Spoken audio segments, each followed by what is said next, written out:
Hello, ladies and gentlemen, and welcome to Star Wars: The Old Republic news. This is one of those projects I had back in my box of ideas that I've decided to just ruffle it around a little bit, close my eyes, pull something out of my hat. I'm like, oh look, I can do Star Wars news now.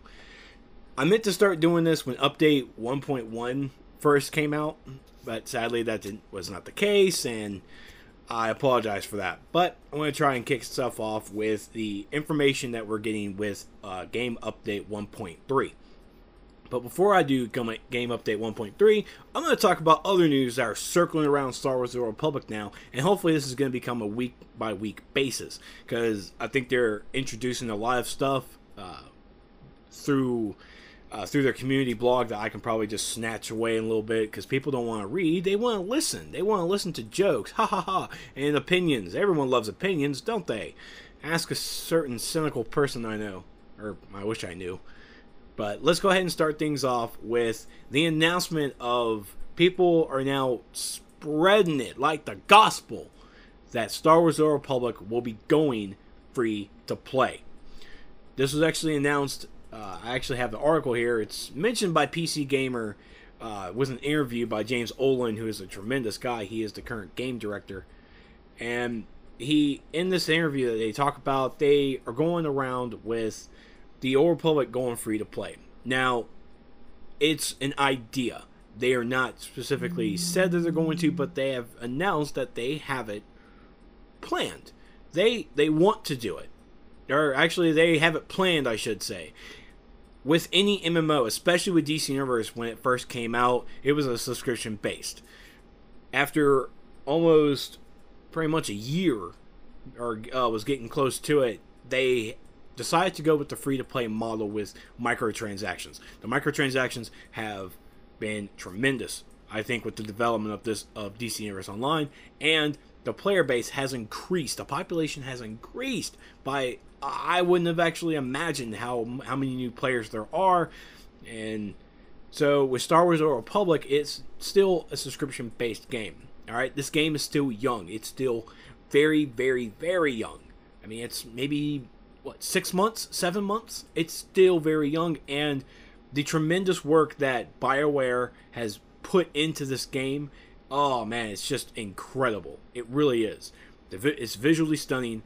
The gameplay is, well, I can argue with the gameplay because I get really bored on some planets, but hey, who doesn't? But with them going with choosing to possibly go into a free-to-play, it kind of brings in the ideas of, okay, well, with it going free-to-play, that means that they're going to introduce microtransactions. What exactly can they put in the microtransactions shopping to make it worthwhile for people to want to go there and buy the stuff? I know myself, I'm going to stick with my $15 a month. I'm going to stick with my subscription. I did with DCUO, and paid out great because I'm loving being a legendary. So I think with Star Wars: The Old Republic, depending on what they can offer with the free-to-play model, I'm going to stick with being a subscription-based player. With the announcement, they have also mentioned the idea of super servers. Now again, DC Universe Online had multiple servers, but the population was scarce. This is before they even went free to play. Before they even went free to play, when it was still being subscription based, they introduced a mega server, just combining all the PC servers into one, all the PlayStation 3 servers into one. They brought it into where you're in phases with people, with the different cities. And they've already introduced the phasing mechanic to Star Wars: The Old Republic with the fleet ships right now. The fleet ships actually have, because I'm telling you now, my FPS in the Republic fleet was horrible. But now that they actually have a consensus of how many people can be in this phase and that phase, it helps out the gameplay a lot, especially with my frame per second, because, I'm so thankful. So they're going to start thinking about implementing super servers. Okay, right now they have already begun doing free character transfers that I'm going to get into in a little bit. And that should hopefully help out those servers that seem to have less people. I know on the server Juyo that I play on as a Republic, it was really kind of hard to try and get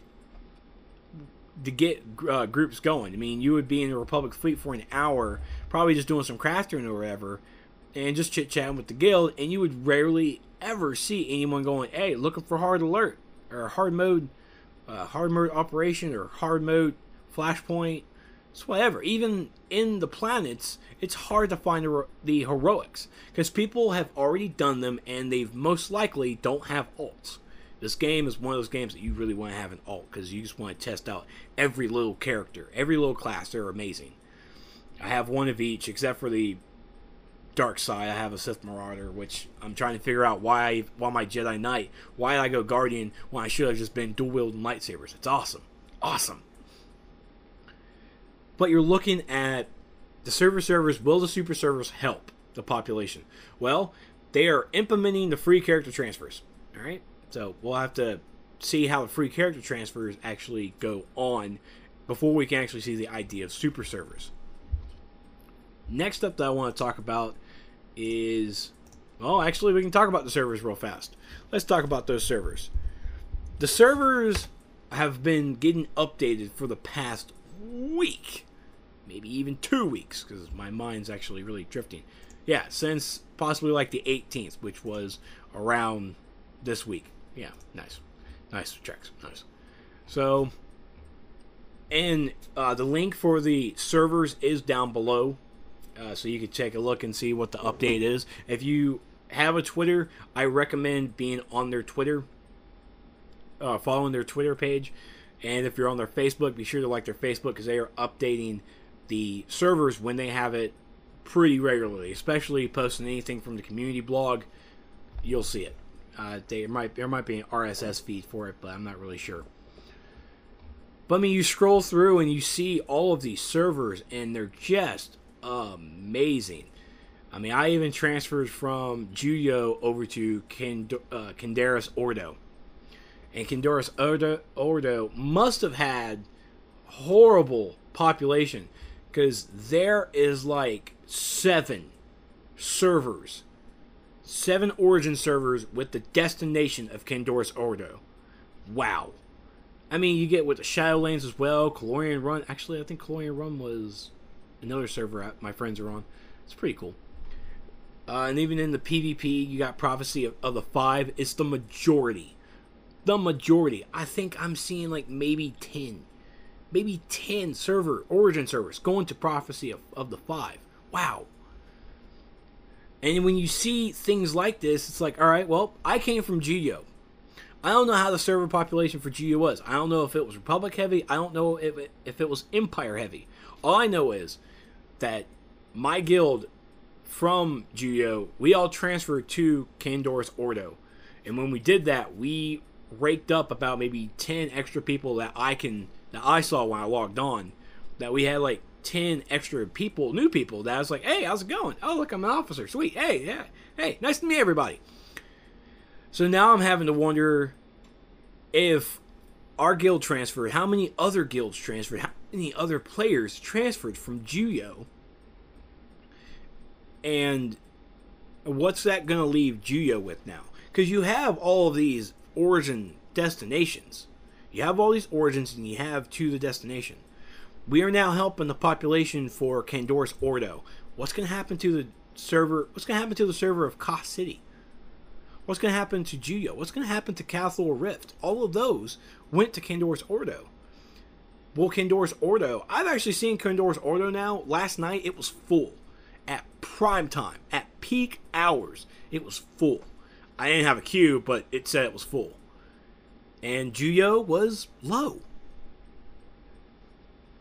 This is only just the beginning. I'm actually trying to see if they have a time frame on when they're actually going to stop this. Let me actually see when, because these are all free. These are all free character transfers. And I'm not really seeing an end date whatsoever on when these will be over. I'll probably give you an announcement of like a week left. You'll be able to transfer your characters for free. Now, to be eligible for these character transfers, you cannot have an account that's banned, and your character cannot be a guild master. They must either resign as the master or demote themselves to a lower rank. If you have your guild bank your guild, you have to call, the guild master has to call customer service. Yeah, that's right. You have to pick up the phone and call customer service, and they're going to have to work with you to get your bank over to your new server. That's not something that's going to be implemented all the way. You need to have your guild master call customer service, and you're going to have to work with customer service to get it done. Now, people have also complained or really commented that the character's transfer service here should have been at launch. It should have been a launch thing. You're right. I think that it should have been at launch. I know a couple of other YouTubers that actually, but when the game came out, they're like, yay, sweet. But then they found out that it was kind of boring playing by themselves, and they wanted to go play with their other friends. And their friends were on other servers, and dear God, they did not want to start a new character straight off the bat after they have that working one. So yeah, a character transfer service was definitely needed. And they didn't have it at launch. Now it's 6 or 7 months later, they finally have it, and they are offering it for free. I'm telling you, if you have friends that play on other servers, and you haven't done this yet, you need to go ahead and start doing this. Talk to your guild master or whatever. It's like, hey, look, I'm joining my other friends, or like, hey, well, the guild, go over here and whatever. I mean, luckily for my guild, it was very simple. It was, hey, we're gonna do this. It's like, sweet, I'm down. Let's go ahead and do this. Let's wrap it up. And we were waiting for our server just to pop on. It's like, is it there yet? I'm tired of stalking this. Is it there? So we are very happy with our new home of Candoris Ordo. We have our first raid this Friday night. If I am fortunate enough, and if my computer will allow me, I might even live stream it. You never know. It just might be one of those random things. It also depends on if I'm awake enough, because man, I get tired a lot faster than I normally do. That, of course, comes with old age. Yeah.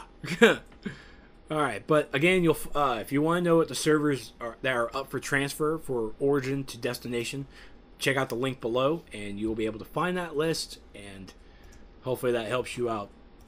I think it will. I really think it will. All right. Coming up next, we're going to be talking about.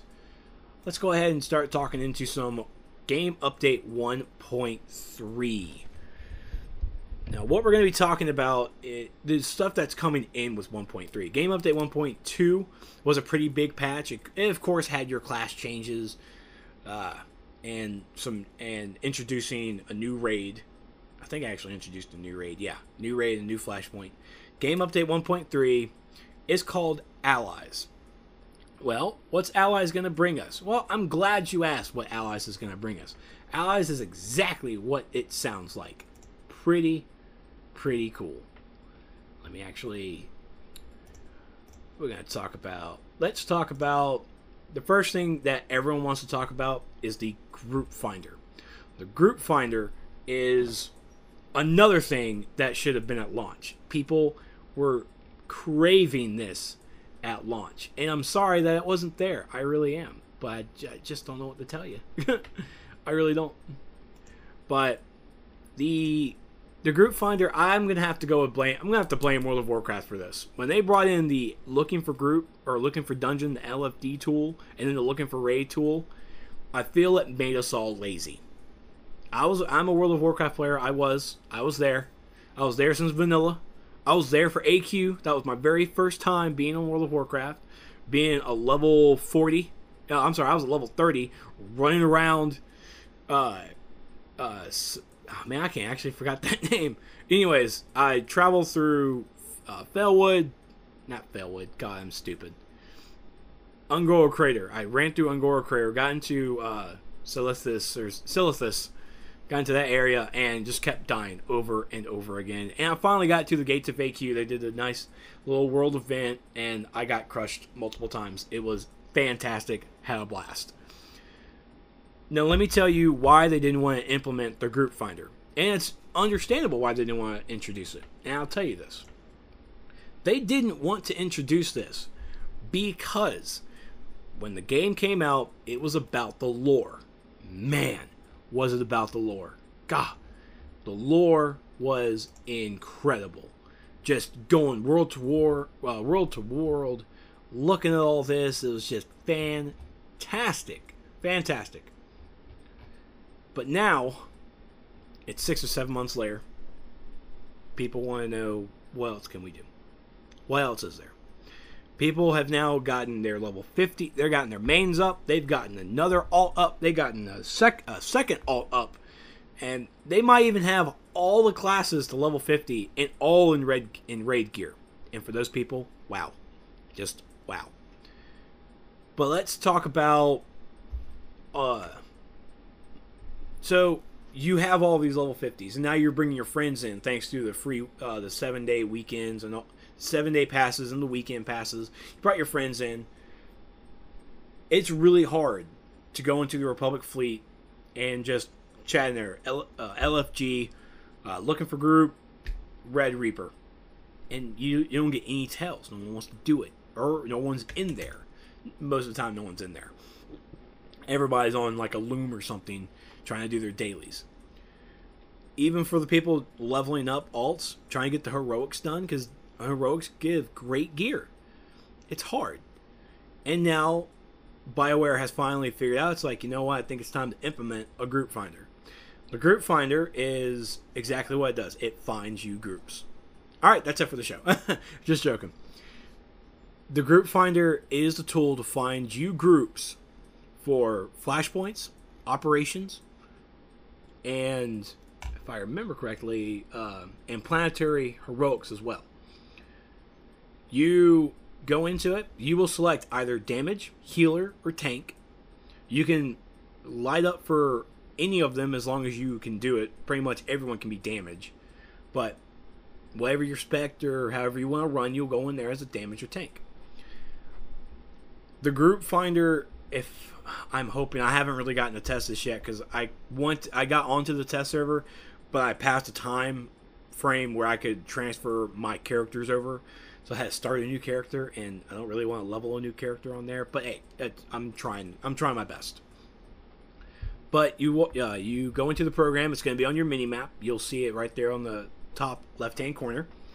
You'll go in there, and you will find the group finder. You'll select your role, damage, heal, or tank.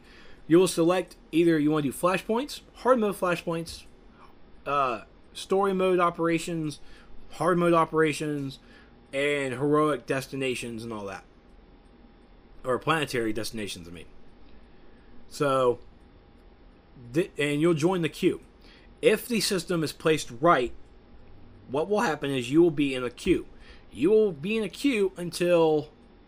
I'm actually really curious now because I'm wanting to know if it will actually have you where you have a tank, a healer, and 2 DPS. Technically, the flashpoints are 4-man, I believe. They're 4-man 4-man flashpoints. You really can just go with a tank, a healer, and 2 DPS. There's not really any crowd control guys unless the healer decides to do it. But anyways, but the group finder will help you find the groups to actually do this stuff. And I mean, like I said, I have not had a chance to go into the test server and test the group finder and see how well it works. When I do, I will definitely do another video to actually go into more detail for it, or maybe even when 1.3 actually comes out, I'll be able to take a look at it. Now, the group finder is not cross-server, so it's only for your server. The LFD tool for World of Warcraft went cross-server, and wow, did you just find ninjas all around. Just horrible players, ninja everything. Just everything. But I have to say the group finder so far is a great idea until I can get my really hands on it. I can't really say much about it because that's what I'm really worried about is how do they determine the group makeup. You have to have a tank. You have to have a healer. All right, and it's really hard to really find someone who. In this game, I'm not really sure how rare the tanks or healers are. I know on every one of my characters, I am the main role. I'm a healer or I'm a tank. I don't think I have any DPS, any damage role people whatsoever. But you can also respec. And the respec needs a little bit of a tweaking, if you know what I mean. if you know what I mean. Alright, now coming also up in Game Update 1.3, they're introducing Team Ranked War Zones.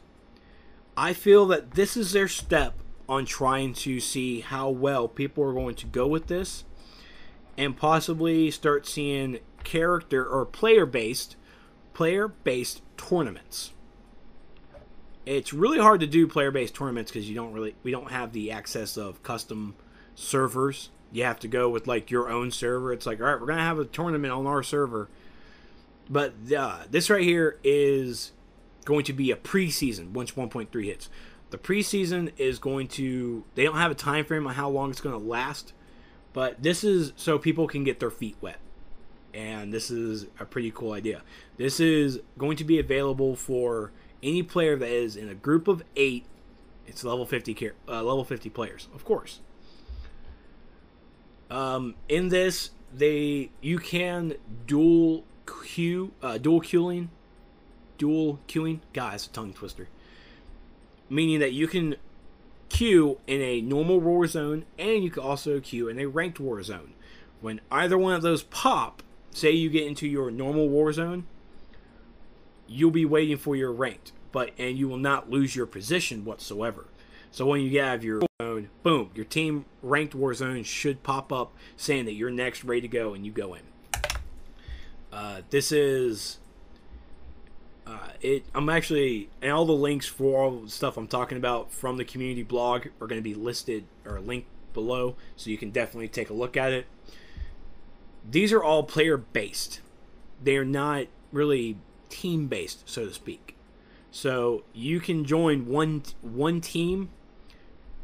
You can join one team of 8. You can join Team A, go into a war zone, and then you can leave Team A and go into Team B and go into a war zone as well. So it's all done by player base, by your wins, by your losses. It goes by total kills, your MPV votes. I rarely get any MVP votes, and I'm really saddened by that. But that's all just horse woggle, whatever. So with this is the ranked war zones will also be award ranked war zone commendations instead of the regular stuff. So you'll be able to get Warzone commendations to use for PvP gear, and ratings remain requirements for gear and vehicles. So you're going to need a certain rank and your commendations to get gear and vehicles, as I can read this. World of Warcraft has done this. I mean, again, these are all ideas from World of Warcraft, from DC Universe Online. It's not stealing ideas. It's just understanding what the players want. And you see one game doing this and players are liking it, of course you're going to adopt it for your own. They're all in a competition with one another, but at the same time, as developers, it's like, hey, Blizzard, you did a great job with this. I'm going to now take this and try to use it for my game. It's like, yeah, it's cool. Try and take it. We got the best subscribers anyways. That's the way I see them arguing. Now, you can be a skilled PvP player or you can be an unskilled PvP player. Doesn't matter. It's all about participation. You get your little participation award. But you're going to go in there and really just try and have fun. This is preseason. This is just to see how teams are going to be going, how players can react with one another, and something else to do in game. That's exactly what it is. PvE, most players, I'm one of those players that PvE is important to me. I want to know the story and everything. PvP can be second to me. There are other players that disagree. They rather actually PvP instead of dealing with the PvE aspect. That's fine. I don't have a problem with either one. Go for it. This right here is just another way to pass the time in this game. And I'm going to have to say I'm quite thrilled about it, and I might do some more PvP. I feel some PvP is in my future. I'm going to have to say that. And you all better not disagree with me. Now, before Season 1 actually begins with the official rankings, they are going to wipe everybody. So, you're going to treat the preseason as that.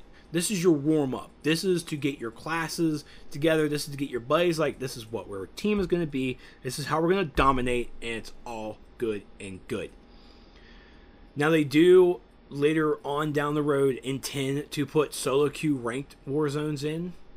And they'll probably put more emphasis on that when it gets closer to whenever they decide to do it. So, ranked PvP, it's been needed. All PvP players want a ladder system, and I feel that this is Star Wars' attempt. This is their first step towards trying to become an esport thing. I believe World of Warcraft, their arena play, I don't think they ever expected it to be an esport thing. I don't think they ever did, because there are, I think Blizzard's actually kept it to where it's like a Blizzard-owned thing. Blizzard-only event where it comes to their arena play.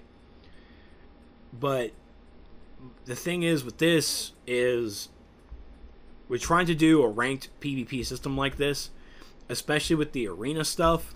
When you're playing the game, working on your stuff, sure, you're going to try and go for the gear, you're going to go for it, you're calling it a day. Whatever, it's good to go.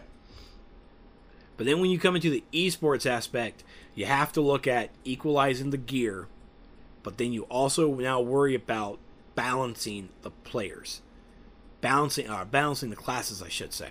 You want to keep sure the classes are balanced well enough, and honestly, in any MMO, it's always going to be, it's like, oh, this thing is overpowered. Oh, this thing needs a nerf.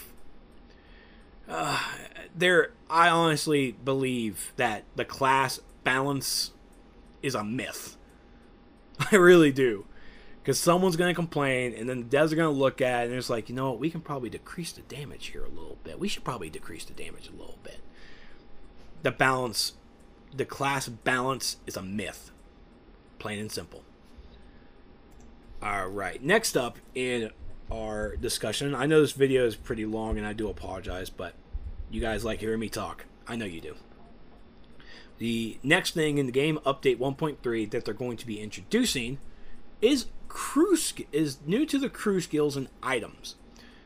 What they are introducing is augments. Everyone knows what an augment is. For the people that do not know what an augment is, here we go. When you are doing your crafting, like tongue twisters. Synth weaving. Haha. Synth weaving creates gear for the Jedi Consulars, and I think Jedi Knights as well. Pretty much the Jedis. Duh. When you're creating that gear, you will have a chance for it to crit. And when it crits, it might have an augment slot. Alright? This augment slot is important because you can put augments in it. And where do we get these augments? You get them from doing investigations. You get them from doing your little gathering. You do the gathering and the investigation missions by your crew, or your companions do it, I should say. But with these, with the change in 1.3, instead of having to wait for a crit with these items, you will be able to automatically add these augments. That's awesome. Awesome. Any gear that has a socketed item, pretty much any of the orange gear, or the modded gear I should say, you can add an augment slot.